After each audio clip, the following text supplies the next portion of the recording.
ఎక్కడన్నా ఎమ్మెల్యే మీద అసంతృప్తి ఉండడం, ఆ పని చేయలేదు ఈ పని చేయలేదని విమర్శించడం సహజం. కానీ అక్కడ మాత్రం ఓడిపోయినా ప్రతిపక్ష నేతను అధికారంలో ఉన్నప్పుడు నువ్వేం చేశావని నిలదీసే పరిస్థితులున్నాయి. అందున వాళ్ళు వీళ్ళు కాదు, సొంత పార్టీ నాయకులు కార్యకర్తలే నిలదీస్తున్న వాతావరణం. ఏ నియోజకవర్గంలో ఉందా పరిస్థితి? ఏ మాజీ ఎమ్మెల్యేను నువ్వు మాకొద్దు మహాప్రభో అని కేడర్ దండం పెడుతోంది. 2 పార్టీల తరపున 4 సార్లు ఎమ్మెల్యేగా పనిచేయడమంటే అదేం చిన్న విషయం కాదు. అంత సీనియర్ లీడర్ ముందు నోరు మెదపడానికి ద్వితీయ శ్రేణి నాయకులైనా కేడరైనా 1కి 2 సార్లు ఆలోచించుకుంటారు. కానీ పోలవరంలో మాత్రం పరిస్థితి కాస్త డిఫరెంట్ గా ఉందట. 4 సార్లు ఎమ్మెల్యేగా గెలిచి ఏం ఓడబొడిచావు, నియోజకవర్గానికి ఏం ఒరగబెట్టావు, పుణ్యకాలం అంతా వ్యక్తిగత ఆస్తులు కూడబెట్టుకోవడానికి పదవులు అమ్ముకోవడానికి సరిపోయింది కదా అంటూ వైసీపీ మాజీ ఎమ్మెల్యే తెల్లం బాలరాజు నిలదీస్తున్నారట సొంత పార్టీ కార్యకర్తలే. 2004, 2009లో కాంగ్రెస్ తరపున, 2012 ఉప ఎన్నికల్లో వైసీపీ తరపున గెలిచారు బాలరాజు. 2014లో ఓడినా తిరిగి 2019లో వైసీపీ ఎమ్మెల్యేగా సభలో అడుగుపెట్టారాయన. అయితే ఆయన ప్రవర్తన కారణంగా 2024 ఎన్నికల్లో బాలరాజు సారథ్యంలో పనిచేసేందుకు వైసీపీ కేడర్ ఒప్పుకోకపోవడంతో మధ్య మార్గంగా ఆయన భార్యను రంగంలోకి దించారు పార్టీ పెద్దలు.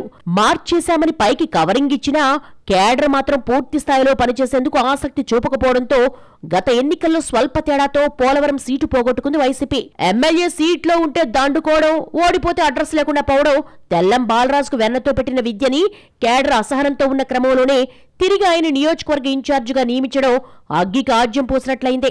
దీంతో ఆయన వద్దంటూ రోడ్డెక్కేందుకు సిద్ధమవుతోందట వ్యతిరేక వర్గం. నియోజకవర్గ అభివృద్ధి కార్యకర్తలకు అండగా ఉండడం కంటే సొంత లాభం చూసుకోవడానికి ఎక్కువ పాకులాడే ఆ నాయకుడు మాకొద్దంటే మాకొద్దు బాబోయ్ అంటూ గగ్గోలు పెట్టేస్తున్నారట పోలవరం వైసీపీ కార్యకర్తలు. 2 దశాబ్దాలుగా ఆయన్ని మోస్తున్నామని, అవసరం ఉన్నప్పుడు మాత్రం వెంటేసుకు తిరిగి పదవిలోకి వచ్చాక మాత్రం కష్టపడిన వాళ్లకు గుర్తింపు ఇవ్వకుండా పక్క పార్టీ వాళ్లను పిలిచి మరీ ప్రాధాన్యతిస్తారని అసహనంగా ఉన్నట్టుగా తెలుస్తోంది. అలాంటి వ్యక్తి కోసం ఇప్పటినుంచి పనిచేయాలంటే మా వల్ల కాదండోయ్ అంటున్నారట లోకల్ వైసీపీ లీడర్స్.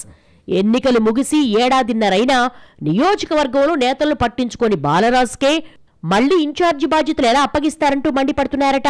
ఆ అసంతృప్తితోనే సొంత కేడర్ పార్టీ కార్యక్రమాలకు దూరంగా జరుగుతున్నట్టుగా తెలుస్తోంది. బాలరాజు నాయకత్వం మాకొద్దంటే మాకొద్దంటున్నా అధిష్టానం మాత్రం ఎందుకు పట్టించుకోవటం లేదన్నది పోలవరం వైసీపీ లీడర్స్ ప్రశ్న. పరిస్థితి ఇలాగే కొనసాగితే పట్టున్న నియోజకవర్గంలో పార్టీ ఖాళీ కాక తప్పదన్న హెచ్చరికలు సైతం వస్తున్నాయట. నియోజకవర్గ పరిధిలోని 7 మండలాల్లో బాలరాజు నాయకత్వాన్ని వ్యతిరేకించేవారు ఉన్నారట. రేపో మాపో వాళ్లంతా రోడ్డెక్కడం ఖాయమని చెప్పుకుంటున్నారు. ఒకవైపు అధికార పార్టీ నేతల ఆగడాలు పెరిగిపోతున్నా వైసీపీలోని వర్గపోరు కారణంగా జనంలోకి వెళ్లలేకపోతున్నామని కేడర్ అసంతృప్తిగా ఉన్నట్టుగా తెలుస్తోంది. వైసీపీ అధిష్టానం ఇప్పటికైనా పోలవరం నియోజకవర్గం మీద దృష్టి పెట్టకుంటే ఇక మర్చిపోవడమే మేలన్నది లోకల్ కేడర్ మాట.